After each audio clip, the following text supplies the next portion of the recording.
वाकया कुछ इस तरीके से है कि पंजाब ग्रुप ऑफ कॉलेजेस जिसका ऑनर मियां मोहम्मद आमिर है, जिनका ताल्लुक पाकिस्तान पीपल्स पार्टी से है और लाहौर के ये फॉर्मर मेयर भी रह चुके हैं, इनके ही कॉलेज की एक ब्रांच जो कि गुलबर्ग के अंदर वाक़या है, उस ब्रांच के अंदर कॉलेज की एक तालबा जो है उसके साथ एलिजिडली कॉलेज का ही एक सिक्योरिटी गार्ड जो है वो रेप करता है और इसके साथ साथ उसके साथ कॉलेज का एक और स्टाफ मेंबर जो है वो भी इसमें मुलव्वस होता है। अब जब इस वाक़े का पता इंतज़ामिया को चलता है तो इंतज़ामिया बच्ची जो है उसको एवरकेयर हॉस्पिटल के अंदर दाखिल करवा देती है और इसके साथ साथ जब स्टूडेंट्स को इस वाक़े का पता चलता है तो डेफिनेटली स्टूडेंट्स के अंदर एक बेचैनी और खौफ की फ़िज़ा फैल जाती है और वो डिमांड करते हैं इंतज़ामिया से कि आप ये वाक़या फिल फॉर पुलिस को भी रिपोर्ट करें और इसके साथ साथ जो परपिट्रेटर हैं, जो इसके मुलजिम हैं, उनको फौरी तौर पे अरेस्ट करवाएं। लेकिन यहाँ पे सामने आती है हमारी वही फ्रेजाइल ईगो जो एज ए सोसाइटी हमारे पूरे मुआशरे के अंदर मौजूद है कि अगर रेप का केस जो है उसको अगर हम रिपोर्ट करेंगे या उसको हम सोसाइटी को बताएंगे तो इससे हमारे कॉलेज की बदनामी होगी, हमारी फैमिली की बदनामी होगी, हमारे मुआशरे की बदनामी होगी।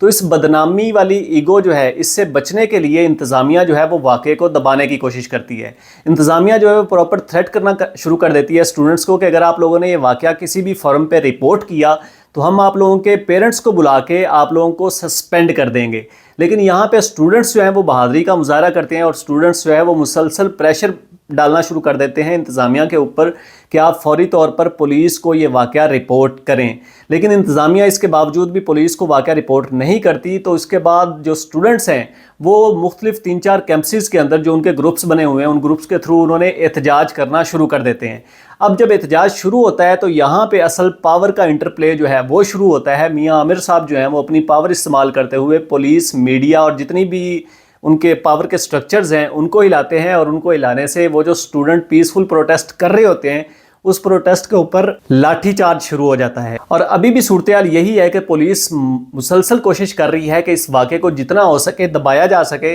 इसको दबा दिया जाए और साथ साथ सोशल मीडिया या जितना भी हमारा इलेक्ट्रॉनिक और प्रिंट मीडिया है उसके ऊपर भी किसी भी तरीके से ये वाक़या जो है वो रिपोर्ट ना किया जाए। यहाँ पे अब 3 इंपॉर्टेंट चीज़ें हैं जो बहुत ज़्यादा हाईलाइट करने की ज़रूरत है। सबसे पहली चीज़ तो मैंने आपको जैसे पहले बताया कि एक कॉलेज की फ्रेजाइल ईगो है, यानी एक रेप का इंसिडेंट हुआ है या एलिजिडली रेप का इंसिडेंट हुआ है तो बजाय इस इंसिडेंट को रिपोर्ट करने के और उसका जो मुलजिम है उसको सज़ा दिलवाने के, जो लोग उस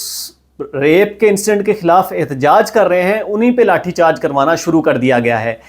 तो ये पावर का वो ब्रूटल इस्तेमाल है जो कि हमारे सोसाइटी के अंदर आम तौर पे देखने में आता है जब भी लोग अपने राइट्स के लिए एहतजाज करते हैं। फिर दूसरे नंबर पे जो इम्पोर्टेंट चीज़ है वो ये है कि जब भी कोई रेप का इंसिडेंट होता है तो उस इंसिडेंट से पहले भी एक हिस्ट्री मौजूद होती है। हमेशा पोटेंशियल रेपिस्ट जो है वो पहले हैरेसमेंट के फेज से गुजर कर रेपिस्ट बनता होता है। अब इस मुतलका केस के अंदर भी ये रिपोर्ट्स आ रही हैं कि ये जो जिस बंदे ने ये एलिजिडली रेप किया है उसके खिलाफ कॉलेज के स्टूडेंट्स जो हैं, जो फीमेल तालिबात हैं, उन्होंने कॉलेज की एडमिनिस्ट्रेशन को मल्टीपल टाइम्स कंप्लेन की थी कि ये बंदा जो है वो हमारे साथ बहुत ज़्यादा मिसबिहेव करता है, इस बंदे का बिहेवियर जो है वो बहुत ज़्यादा सेक्सुअली इनअप्रोप्रिएट है, तो इसके खिलाफ एक्शन लिया जाए। तो यहाँ पे एक बहुत बड़ा फेलियर जो है वो पंजाब कॉलेज की इंतज़ामिया के पार्ट पर भी है कि उन्होंने इससे पहले जब वो हैरेसमेंट की उसके खिलाफ कंप्लेंट्स आ रही थी तो उस टाइम उसके खिलाफ कोई भी एक्शन नहीं लिया। और फिर तीसरे नंबर पे इंपॉर्टेंट चीज़ आती है कॉलेज की इज्जत वर्सेस औरत की इज्जत।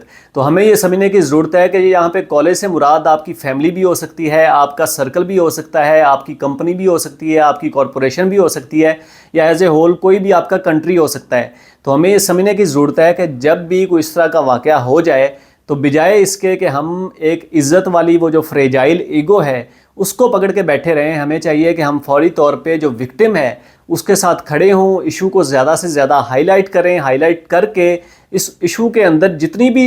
चेन्स के अंदर लिंक है, यानी अब इस इशू के अंदर लिंक सिर्फ वो रेपिस्ट नहीं है बल्कि वो एडमिनिस्ट्रेटर भी है जो धमकियां लगा रहा है स्टूडेंट्स को, उसके साथ साथ वो एडमिनिस्ट्रेटर भी है जिसको पहले हरासमेंट की कंप्लेंट्स की गई थी लेकिन उस हरासमेंट की कंप्लेंट्स पे उसने कोई सर नहीं धरा। तो इन सारे लोगों को सख्त से सख्त सज़ा दिलवाने की ज़रूरत है। सिर्फ इसी तरीके से हम अपने मुल्क के अंदर अपनी औरतें जो हैं उनको एक सेफ़ इन्वायरमेंट जो है वर्किंग का या स्टडी का प्रोवाइड कर सकते हैं।